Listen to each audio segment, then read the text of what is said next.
Okay. Vi ruller. Så. 3, 2, 1.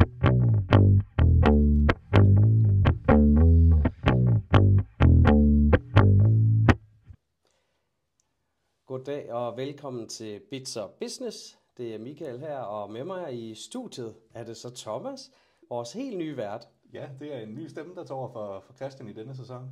Og det er altså ikke fordi Christian han er helt væk, men der var brug for noget frisk luft, og jeg tror han trængte til lige at holde en pause på podcastscenen. Derfor har vi Thomas med nu. Men det glæder jeg mig jo bare super meget over, at vi har endnu en stærk mand på scenen. Jeg er super glad for at må være med i jeres ører og være med her i studiet. Det er en fornøjelse. Og ved du hvad, Thomas? Jeg glæder mig allerede vildt meget, fordi er der noget, jeg lagde mærke til første gang, jeg mødte dig, det var din podcaststemme. Det kan være, at vi bare lige skal starte ud. Det er et nyt format, så vi filmer det også nu. Og til dem, der lytter med, der kan jeg jo afsløre, at vi har nogle ting med i studiet. Og vi kommer altså til at i hvert fald prøve, ikke Thomas, at lave et format, hvor at, det vi optager på video, samtidig med at det bliver båndet på lydbånd, at begge typer af følgere kan få noget ud af det. Ja, lige præcis. Altså, vi forsøger jo egentlig bare at tage videoen med, så vi får en ekstra dimension, og så vi har mulighed for at demorere nogle af de ting, som vi går og tumler med herinde ved Otai. Ja. Det er jo sådan, Thomas, nu du kan få lov at præsentere dig selv. Du sidder her ved Otai sammen med mig. Ja, jeg er konsulent her ved Otai, og jeg synes jo bare, det er virkelig fedt, at man så også har mulighed for at komme ind og dygtiggøre sig, og også fortælle lidt om de teknologiske vidunder, som vi omgiver os af hver dag. Til dem, der ikke kender mig, så hedder Michael, er også konsulent ved Otai, og Bits & Business podcasten, den startede jeg sidste år sammen med Christian Assersen, som stadig er konsulent ved os. Og det kan være, vi lige skal sige, hvis vi hoster Thomas i dag, så er det altså fordi, at vi har, det er lige sæson, så ja, det beklager. Da jeg startede Bits & Business med Christian, der lovede vi os selv, at det er uncut, one take, og ikke for meget redigering. Og det er jo for at gøre det autentisk, og også for at ikke gøre det for rent og for finpudset. Jeg synes jo også, der er noget smukt i, at man gerne må ikke fejle, men lave nogle små omveje, at det der, man finder rigtig meget læring, og det forsøger jeg også at tage med mig herfra. Det er jo også noget, det jeg bruger i mit daglige virke som konsulent. Altså det der med, at det ikke altid er den lige vej, man lærer mest af, og det er jo der, jeg er kommet til i dag, og det er jo super taknemmelig for, og fedt, at de ville have mig med på holdet. Prøv, og fedt, du vil være med i Bits & Business. Selvfølgelig, altså det var da ikke et spørgsmål. Det var en selvfølge. Selvfølgelig, det var en del af det. Men lad os se agendaen i dag. Vi skal se tilbage på sæson 1. Jeg ved, Thomas, du har gjort der nogen. Du har siddet med som lytter på sidelinjen. Ja, det har jeg. Og jeg har særligt 2, som jeg synes var rigtig, rigtig glimrende afsnit, som jeg håber, at vi kan drage noget inspiration af. Ja, jeg har også et par tanker. Altså særligt nu reflekterer jeg tilbage på et år, og der er nogle gæster, man har haft inde, hvor det viser. Nogle af de ting, der har været, de er jo blevet mere aktuelle end andre. Og det er jo kvæg Rusland, Trump og alt det der. Men agendaen, vi ligesom prøver at holde i det her format, det er at køre en lille intro, komme ind med nogle tech-nyheder, forhåbentlig have et afsnit, der varer en halv time til en time, en gang om måneden. Så vi kører en intro, tager nogle tech-nyheder ind, så vil vi rigtig gerne prøve at følge op på det her lille projekt, vi har stående foran os, som vi kommer tilbage til. Og til sidst så vil vi også gerne prøve at arbejde med jer på sidelinjen, og forhåbentlig også, at de vil bidrage lidt, dem der følger med, til at få skabt en app. Og ja, og jeg synes jo, det er fantastisk, at vi på en eller anden måde får en dimension mere på lytterne. Jeg ved, de har været rigtig gode til i første sæson at skrive ind til brevkassen, og det håber jeg selvfølgelig, at de bliver ved med derude. Det er en fornøjelse, og jeg håber, at der er input fra unge nu vel som gamle. Hvor skal de skrive hen, tænker vi, i den her sæson? Jamen, jeg tænker, at vi fortsætter ligesom fra sidste sæson til kontakt@otai.dk. Fedt. Og der er ikke nogen dumme spørgsmål. Hvis nogen vil høre om andre emner, Power BI, Fabric, Azure, Data Warehousing osv., så er der altså nogle emner, vi også prøve at se, om vi kan bringe op i forbindelse med Tech News. Nu har vi jo helt bevidst valgt at sige, at vi skal lave den her løbende app. Fordi vi ved, at Power-platformen den er meget populær, og rigtig mange sidder med Power Apps. Vi vil gerne prøve at lave et lille app-projekt, som du, Thomas, du foreslår, skal vi give det open source væk, når vi er færdige? Jeg tænkte, det kunne være spændende, at vi prøver at bygge videre på den her filosofi, vi har i podcasten med, at det egentlig gerne må være noget, som alle kan bidrage med, og som alle forhåbentlig får noget ud af. Så det kunne være fedt, hvis jeres input også kommer til at påvirke vores beslutningstagning i løbet af projektet. Det håber vi. Og når vi er færdige, så lægger vi appen ud og gør den frit tilgængelig til download, og så kan I jo vælge at installere den og bruge den hos jer. Nå. Men recap sæson 1. Ja. Thomas, hvad så? Hvordan var det at være med som lytter på siden? Jeg synes jo, det var fedt, og nu kan jeg da også godt mærke, at det der med at skulle sidde og snakke til, ikke bare til dig, men også sådan forsøge at ramme ud i lokalet, at det er virkelig svært. Så jeg har den største respekt for dig, Christian, og for alle de fantastiske gæster, der har været med i løbet af den første sæson. Jeg synes særligt, at virkelig gode gæster, vi havde med. Ja. Du formår altid at sprede god stemning, Michael. Det er fantastisk. Jeg synes, Jesper, som I havde med i Kan det passe, i sidste afsnit, ham der snakkede om CFO Services. Ja, Kjær Lohmann, tidligere BDO-kollega. Ja, lige præcis. Jeg synes, han var virkelig, virkelig dygtig til at fortælle om det, som jeg egentlig lidt nytilkommen på BI-konsulentmarkedet, var en niche for mig. Altså jeg kunne også høre på Christian, at han måske ikke var ekspert i, hvad en CFO-service var. Og jeg synes, det var genialt, at man så kunne få en indsigt i, hvad det marked egentlig bringer med sig. Og så synes jeg, det er spændende at høre, at en mand, han både kan være en fagligt engagerende, men han også er så god en formidler, som han er. Og det håber jeg, at jeg kan kopiere lidt og tage med videre her i podcasten. Ja, altså Jesper Lohmann, jeg har jo som sagt mødt ham i BDO-tiden, og Christian er også fra BDO. Og det var bare fedt at se en tidligere kollega, som også er ret skarp, være med på en startup som And People. Og jeg må indrømme, altså CFO Services, jeg kan sagtens se behovet for det. Det er jo ikke lige det, vi leverer vel. Så det er jo spændende at høre om nogen, der kommer ind udefra og siger, jamen vi vil gerne prøve at gøre det endnu bedre end de tilbud, der er i dag. Og så har de ham her, Morten Larsen med, fra Løvens Hule, som jo, altså, jeg tænker, han kan måske også finde ud af nogle ting. Men det er nok mere teamet, der faktisk er aktivt involveret. Jeg er meget imponeret over. Ikke at Morten ikke har gjort det godt. Det har han selvfølgelig. Men der ved jeg, at det er jo nogle gode folk. Der er også andre end kun Jesper, der har hoppet med. Ja, og det er jo også det, der siger... Ja. De snakker også om deres navn i podcasten. Altså det her med, at de hedder And People. Fordi at selvom det er en hård IT-branche, så er det vigtigste, det er menneskene. Både på kundefronten, men også altså de mennesker, der så står bag de her succeshistorier, som vi hører gang på gang, som egentlig spreder sig som steppebrænde i IT-branchen. Ja. Og det synes jeg bare var virkelig, virkelig fedt at få indsigt i. Vi havde jo også vi havde andre startups, der havde en løve i ryggen. Kan du huske, eller har hørt du afsnittet med Clutch Nutrition? Nej, jeg har ikke. Jeg har hørt det, men jeg kan desværre ikke lige finde det tilbage i hukommelsen. Det var Rune, det var ham, han var i Løvens Hule, fik også funding. Har vist ikke løver med sig længere. Det kan han jo lige skrive ind, om han har. Det tror jeg ikke, han har. Men jo lavet Clutch Nutrition, som vi jo drikker lidt af på kontoret. Gratis reklame, men jeg synes, det var spændende at høre den der iværksætterrejse fra, at man står med sin bedre halvdel i køkkenet og rører rundt i en gryde, til at det bliver et produkt, der ligesom kommer på en dåse og bliver sat til salg. Det synes jeg egentlig, generelt iværksætterier synes jeg er spændende. Og det er jo endnu mere spændende, når det er, at dit iværksætteri kan gå hen og blive noget, der faktisk også har en hverdag bagefter. Ja, så man ikke bare er god til at starte, men også er god til at holde det i gang. Jeg synes også, det er fedt det her med, at man producerer noget. Altså nu sidder vi jo og laver IT inde ved os, og selvom vi nogle gange bygger nogle rapporter, eller at vi producerer en eller anden form for et produkt, du har ikke noget, du kan tage at føle på. Men jeg synes, der er noget smukt i det der med, at man får lov til at producere noget. At du starter fra nul, både fysisk, men også helt metaforisk i forbindelse med etableringen af forretningen. Og at du så ender med at have en produktionslinje, at du ender med at have et produkt, som du kan dele ud af, og som du kan nyde. Ja. Og det kommer vi jo blandt andet også ind på senere. Det er jo ikke kun en pyntegenstand, vi har stående imellem os nu, Michael. Nej, selvom det var mange, der ville ønske sig, det var. Men apropos folk, der laver noget. Vi havde en, der hed Rasmus inde tidligere.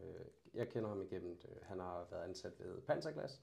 Så vi arbejdede sammen, vi har været leverandør til ham, og han var inde og fortælle om en 4-dages arbejdsuge i første omgang. Og det er jo apropos at producere noget. Panserglas laver nok noget af det bedste, der findes på markedet i forhold til skærmbeskyttelse. Og det er jo igen det der med, at det er jo fantastisk innovation kan opstå omkring et produkt. Ja, lige præcis. Og det er også vildt, at de er blevet så store, at det er jo... Altså nu er det ikke længere, at man... Det er meget sejt. Man bruger panserglas, altså som om det var Google, når man googler ting. Ja. Altså panserglas, det er jo skærmbeskyttelse, men det med, at du bruger produktnavnet i stedet for, jamen, hvad det egentlig er, det må jo også være en indikator for, at du virkelig har ramt plet med dit produkt. Og så med 4 dages arbejdsuge. Det er jo... Ja. Hvad synes du om konceptet om sådan, altså, omkring en 4 dages arbejdsuge, Thomas? Er det noget, du har gået og... Jeg synes jo, ideen om en 4 dages arbejdsuge, den er rigtig, rigtig god. Og nu er jeg så heldig, at jeg hverken har børn eller nogen sådan synderlige forpligtelser. Eller uheldig, afhængig af, hvordan man ser på det. Lige præcis. Men jeg har ikke nogen børn, der skal afleveres og hentes i daginstitutioner. Nå. Surprise. Lige præcis. Nej, det vidste jeg godt. Ja, lige præcis. Så jeg synes jo, at tanken om, at man så kan have en 3-dages weekend, vil jeg næsten vælge at se det som i stedet for, at den er fuldstændig magisk. Ja. Det er jo, men altså, jeg har jo super respekt for dem, der kan få det til at fungere. Og sådan. Altså nu ved jeg jo også, at vi er gode til herinde også at have nogle lidt løse arbejdstider. Altså det vil sige, at hvis der kommer en henvendelse mellem klokken 6 og 8 om aftenen, så kan det da godt risikere, at man får fat i en af os. Og det skal man jo heller ikke se sig for fint for, uanset om man arbejder 4 dage eller 5 dage, eller om man arbejder remote eller sidder herinde på kontoret. Enig. Jeg kom til at tænke på, vi har også haft konkurrerer herinde i podcasten. Ja. En, der hed Jeppe fra IT Mate. Shout out til IT Mate, super dygtige folk. Han var inde og tale om IT-sikkerhed, og jeg må indrømme, efter alt det her med Rusland, Trump og hvad det nu ellers er med spionage og sikkerhed og hvordan vi kan blive ramt som land, der tænker jeg, at det afsnit det er mere aktuelt nu, end det har været tidligere. Så hop tilbage og lyt med der. Det vil jeg helt sikkert gøre. Og som en lille krølle på halen, så har jeg faktisk også hørt et afsnit med Rasmus, som jeg troede, vi skulle til at snakke om, da du nævnte ham før. Men det var jo hans andet besøg, der hvor I snakker om IT-strategier. Eller i hvert fald... Eller mangel på IT-strategier. Lige præcis. Ja. Og hans tips til, hvad sådan en IT-strategi, den egentlig kan koges ned til. Så hvis du mangler en suppeterning til din næste IT-strategi, så kan du hoppe tilbage i de ældre afsnit, og så kan du læse de 5 principper. Rasmus Christiansen, manden med et af de mindst inspirerende firmanavne, undskyld Rasmus. Han er endnu en af, han er sgu også en stjerne, han kan nogle ting. Jeg synes egentlig mange af vores gæster har stjerner, men jeg synes det er fedt at møde Rasmus, som også er tekniker, der både kan tale i, at han har været med til at formulere strategier, og man har været med til at rode i materien. Det er fedt.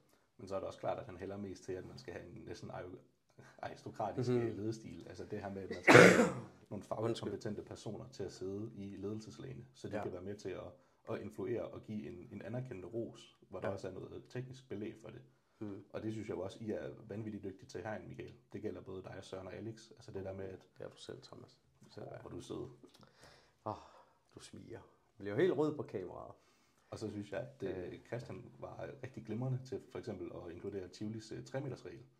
Og det var noget, som jeg også skulle bruge. Altså det her med, at man forsøger at tage de her strategier eller principper, som det jo nærmere er, og så føre dem ned i noget konkretiseret. Altså sådan noget med, at alle i Tivoli, de inden for en radius af 3 meter, har afstanden for at hjælpe gæster, uanset om man er leder, eller om man er hjemme på et operationelt niveau. Så har alle et ansvar. Og det har I jo også her ved Otai. Altså noget så simpelt som, hvis der skal fyldes drikkevarer. Nu giver vi et skud til Rune igen, og hans clutch. Hvis de skal fyldes i køleskabet, så er der jo ikke nogen, der er for fine til at gøre det. Altså, når man åbner køleskabet, og der mangler noget, så fylder man jo op, uanset hvilket lag i organisationen man kommer fra. Og det synes jeg er virkelig, virkelig dejligt. Ja, jamen jeg var også fan af 3-meters-reglen, og jeg synes, det er sådan en, den skal alle bare implementere med det samme. Uanset hvem du er, kig dig lige rundt 3 meter periferi, er der problemer, så fix det. Ja, Det er jo bare, det er bare at være medmenneskelig. Og nu sidder jeg og nikker, som om, at man kan høre det igennem mikrofonen. Det kan jeg også mærke, at jeg lige skal omstille mig til. Ja, det er jo. Og vi skal jo virkelig koncentrere os om at kigge hen på de 2 øjne der. Vi har ingen kamera-person på. Så det er jo virkelig også med at vende sig til at prøve at få formatet her til at fungere. I forhold til sæson 1, tak til alle de gæster, der var med. Og jeg synes, I har bidraget voldsomt. Jeg ved, Thomas, du har en idé om, at vi tager et par gæsteoptrædener med i løbet af den her sæson 2. Men lad os prøve at sætte et par ord på den. Vi følger et robotprojekt. Ja. Vi følger et app-projekt. Og så tager vi nogle interessante gæster med ind. Og lige nu, der leder vi nok lidt efter folk, der kan være med. Så vi er jo stadigvæk i den spæde start, både af sæson 2 i podcasten, men også af robotprojektet, og endnu mere på vores app-projekt, som vi kommer tilbage til senere i udsendelsen. Hvis man lige skulle have nogen til at tænke, det er mig, der skal med næste gang, hvad tænker du kunne være spændende at høre om? Altså jeg synes jo, det kunne være rigtig, rigtig spændende, hvis vi kunne komme lidt videre på vores robotprojekt. Så det vil jo sige, at det skulle være noget robotteknologisk. Og det vil også sige, at det er en krydsflade, hvor hardware kommer til at møde software. Hvor vi fokuserer hos Otai, der fokuserer vi rigtig meget på software-delen.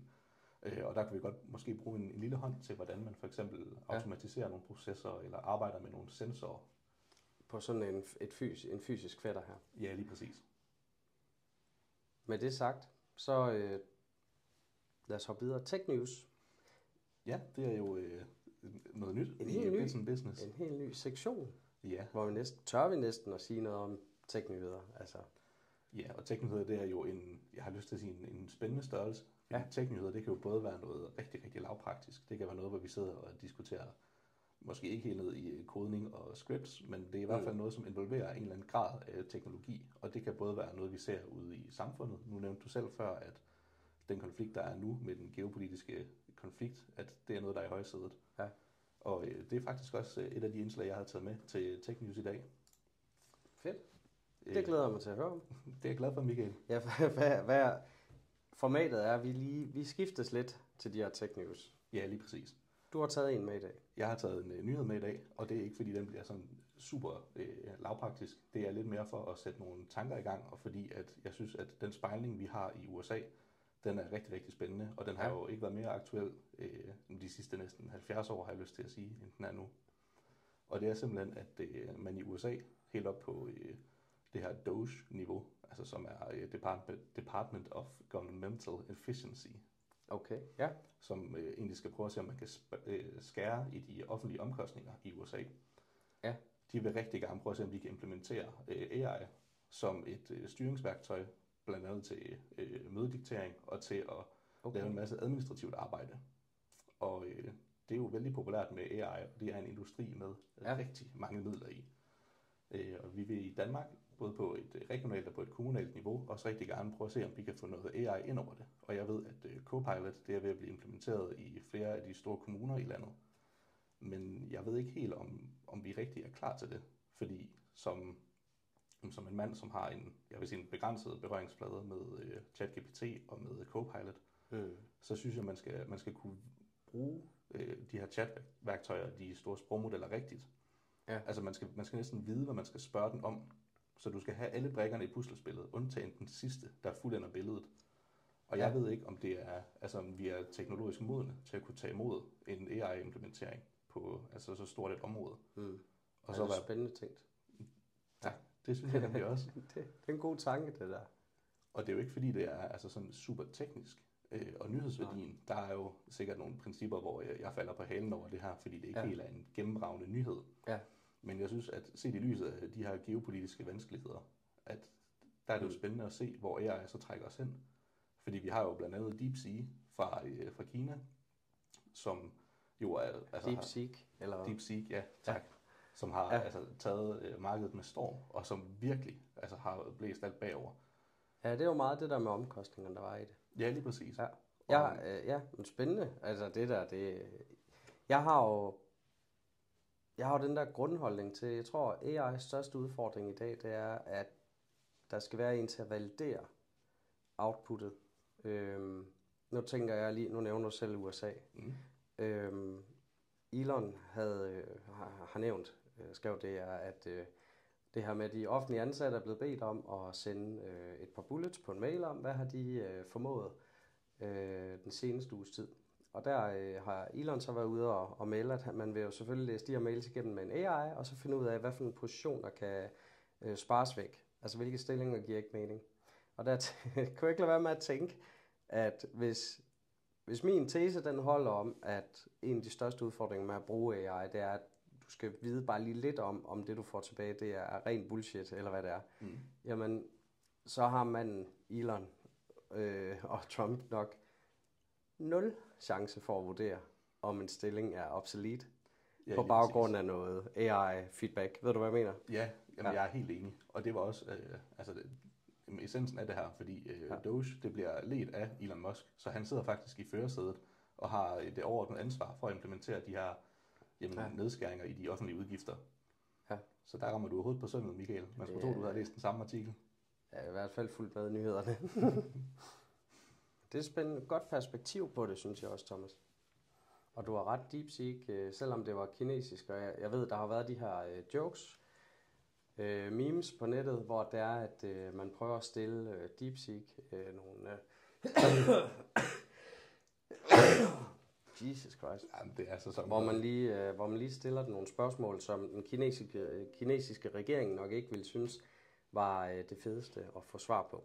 Det var noget med, at Fredspladsen faktisk er et utroligt smukt område, og så var der ikke særlig meget mere historisk til det. Ja. Var det ikke noget af den stil? Jo. Der er ikke stået en mand for en tank.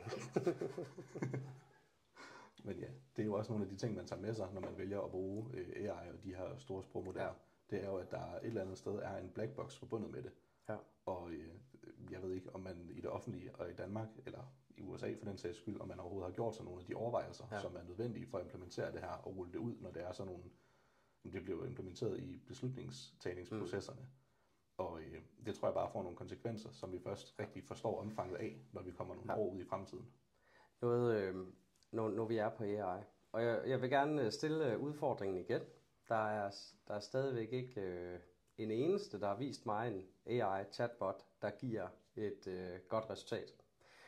Og jeg tænkte sådan, det var egentlig skræmmende, hvis man tænker på, om vi ikke lave basic stuff, som i at jeg er inde på en hjemmeside, og så dukker den her AI op, eller chatbotten, som jo ikke er en rigtig AI. Men det her med, at jeg skriver altid til den, lad mig at tale med et menneske.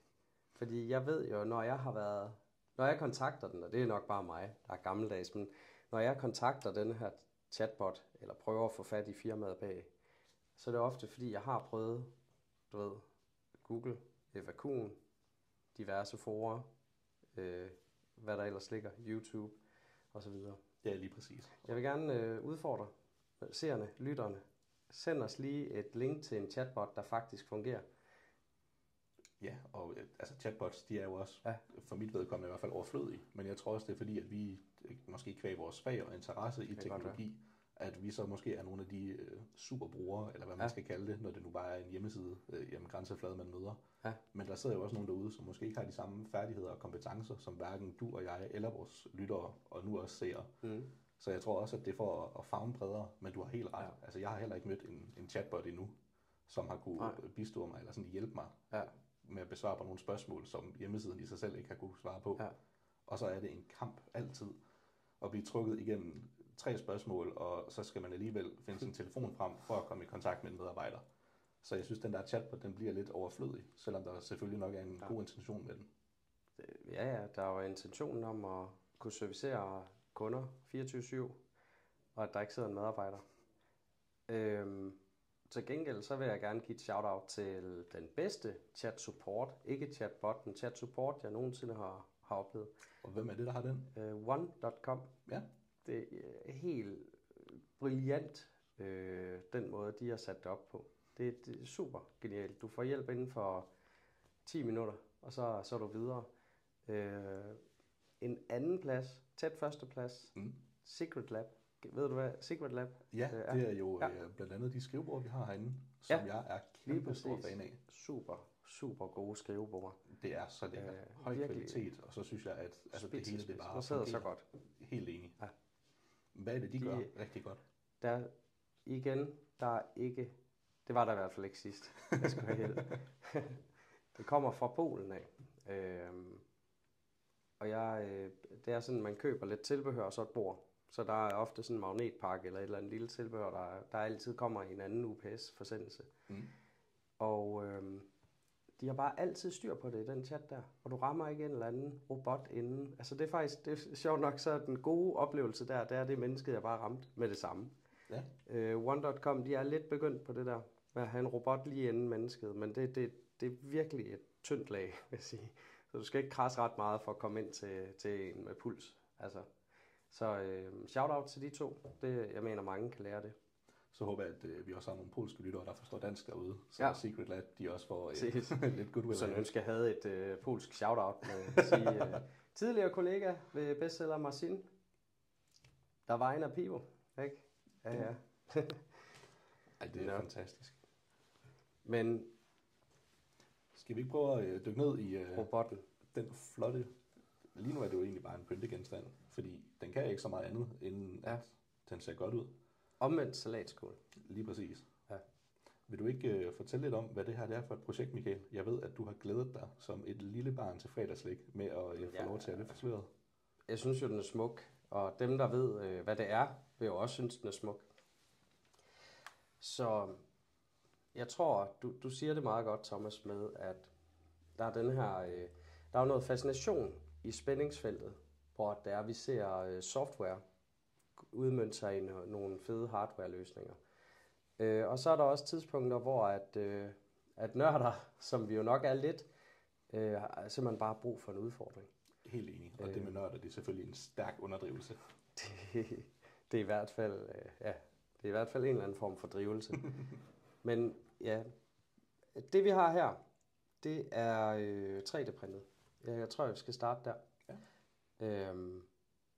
Vi har haft en 3D-printer på kontoret rigtig længe, og jeg tror lige, vi smider til dem, der ser med, så kan vi lige lave en lille overlægsvideo, der viser, hvordan den ser ud. Der har vi lige prøvet at tage et par shoots ind i maskinen. Men en 3D-printer, til dem, der ikke ved det, den printer i 3D.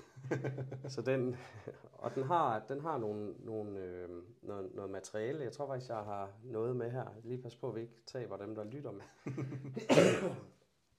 Den bruger sådan noget materiale her. Og det, jeg sidder med i hånden igen til dem, der lytter med og ikke ser med, så sidder jeg med sådan noget, en plastiksnor nærmest. Og det hedder PLA. Og det er simpelthen det, som maskinen den bruger til at printe med. Nu prøver jeg sidder lige med en computer her og prøver at finde det rigtige slide. Jeg vil gerne være sikker på, at det jeg sagde, det var rigtigt. Ja, jamen, altså, jeg har fuldstændig solgt på den, Michael, så du har overbevist mig. Det er ikke dig, der skal. Men jeg har også stukket hovedet ind på det kontor, hvor 3D-printeren den står. Og jeg synes jo, det er imponerende at se, hvordan sådan en tynd tråd plastik, den lige pludselig kan blive omdannet til det, vi sidder foran os her, som jo egentlig er toppen af en robot. Ja, det er jo altså, ja, og det gode ved det her, fordi jeg skal også lige sige, vi i Otai har vi været et papirløst kontor nærmest for evigt, mest fordi vi ikke kunne få en printer til at virke. Nu har vi så fået nu har vi fået de der bøger der. Jeg synes, det er fair nok lige at vise dem, der ser med. Vi har fået printet sådan en notesblokke af noget stenpapir, hedder det. Så det skulle være meget miljørigtigt, og vi går meget op i miljøet herinde. Jeg var lige ved at sige halvdelen af dem, der arbejder her, kører elbilen, men det er altså kun 2/3 af ejerne, desværre. Det kan være, det ændrer sig. Ikke, Thomas? Forhåbentlig jo. Men vi går faktisk op i miljøet, og sådan noget plastik er jo normalt ikke godt for miljøet, men PLA, grunden til, at vi valgte det, og nu kigger jeg lige ned for at sige det helt rigtigt, det er, at det er lavet af nogle naturlige materialer, majsstivelse og sukkerrør. Så det her, det er jo ikke den slags plastik, jeg normalt vil forbinde den træls type plastik. Nej, lige præcis. Så inden plastik. Ja. Så inden vi får kritik for at bruge, jeg ved ikke, 20 kilo plastik på robotten her, så vil jeg lige nævne det. Men det er også, det er også dejligt nemt at arbejde med PLA. Der findes jo nogle forskellige typer af 3D-materialer. Og PLA'en, som vi sidder med her, det er klart en af de letteste. Og med lette, der mener jeg, at for folk, der normalt ikke arbejder med 3D-print, så det er noget af det, har jeg fået at vide, hvor 3D-printet sjældnere går i udu. Altså det er noget med noget nylon, hvis du printer med nylon. Ja, lige præcis. Og også de her sikkerhedsbæringer, jeg ved ikke helt, hvad det hedder, som 3D-print softwaren jo også helt selv sørger for at sætte ind. Ja. Altså det er jo også bare genialt. Support. Ja. Support, lige præcis. At det synes jeg er fuldstændig fantastisk. Og det med, at man sådan får tilfredsstillelsen af at klikke de her support. Kan du ikke prøve at forklare support til dem, der lige ikke ved, hvad det er, dem, der lytter med? Jo, jamen, altså til lytteren, der er det jo for eksempel, hvis du skal printe en omvendt salatskål, som Michael så flot snakkede om før. Prøv at tage, vi har en lille kapselprint der måske ikke lige har brug for det helt store support, men... Nej, men man kan sagtens bruge den her som eksempel. Altså det her, det er jo egentlig som du selv siger, en kapsel. Nogle vil nok kende sådan en kaffekapsel, som man kan putte i en maskine, og så laver man en god kop kaffe. Den efterladenskab, du står med bagefter, altså den her, det tomme hylster, det kunne man jo i teorien 3D-print, som vi har gjort her, til dem af der ser med. Ja. Og for at den kan blive støttet, altså for at man kan støbe den her i plastik, så kræver det, at der er noget support, altså den får noget støtte, fordi det hulrum, som kommer til at være inde i den her kapsel, det kan jo ikke stå ude i luften selv. Nej. Så det man gør, det er, at man printer sådan nogle helt fine, næsten gitterlignende, tynde stykker plastik, som fungerer som et fundament for det, man så skal til at bygge videre ovenpå senere. Jeg tror, man plejer at sige, at det er fordi, du kan ikke printe ud i luften. Lige præcis. Altså, noget i den stil. Ja, og fordi der nu har set videoen, som er kommet op på Overlay, der kan I jo også godt se, at det jo egentlig bare er en flade, som man 3D-printer på. Og det vil altså sige, at hvis man skal have sådan en kapsel, eller en kugle, en halvkugle er det jo nærmere, som den her, så kræver det, at man lægger support op på undersiden, fordi du bliver nødt til at støbe eller lave printe kanterne først, og så starte nedefra, og så bygge opad. Og så er der nogle naturlige begrænsninger med sådan en printflade, som vi lige har haft et overlay på. Det er, at den er, jeg husker det som 26 x 26 x 26 cm, den her kube, eller det her rum, man kan printe indenfor. Så det gør, at blandt andet den her er med her. Og så kan man diskutere dem, der ser med, hvor pæn den er. Men det er jo sådan noget, sådan ser det jo ud, inden det bliver poleret og passet og plejet og gjort pænt. Men her kan vi se, og det er jo med vilje, at vi har printet i lidt forskellige farver, for at illustrere. Her har vi jo i 3D-modellen skåret selve modellen, så den er blevet printet i flere stykker. Hvordan er det så, I har forbundet de her forskellige enheder i printer? Ja. Fordi det, du holder i hånden nu, kan jeg sige til lytterne, det er mere end 26 cm. Ja. Ja. Jamen, det er jo heldigvis, altså PLA opfører sig jo godt, har vi fundet ud af. Vi har egentlig haft god held med en blanding af kontaktlim. Nu laver vi lige et overshoot igen. Men vi har noget kontaktlim, klassisk kontaktlim. Og så har vi lidt superlim. Og så har vi til sidst sådan noget, der hedder plastisk filler. Altså simpelthen et slags pudsemiddel. Ja. Du ligesom kan forestille dig, når du har limet noget sammen, der vil altid være sådan en ujævnhed. Og den kommer vi sådan lidt til livs ved at have sådan en slags en paste, man sådan propper på. Ja. Og det er jo det. Når vi lige kigger her til lytterne, så kigger vi lige nu ned i toppen af vores robot, der ligner en lille blå og hvid robot fra Star Wars-universet. Og her der kalder vi den O2D2. Og det vi har gjort her, det vi sidder foran her, det er jo noget, der har en diameter på lige omkring 50 cm. Ja. Og igen til den skarpe, der er det jo over. De 26, som er dimensionsbegrænsningen. Præcis. Det hoved her, toppen af det, vi sidder med, er jo så simpelthen limet sammen. Så har vi brugt sådan nogle klemmer, som vi lige viser på et overlay nu. Og det er jo for ligesom at holde det godt presset sammen, imens man simpelthen limer.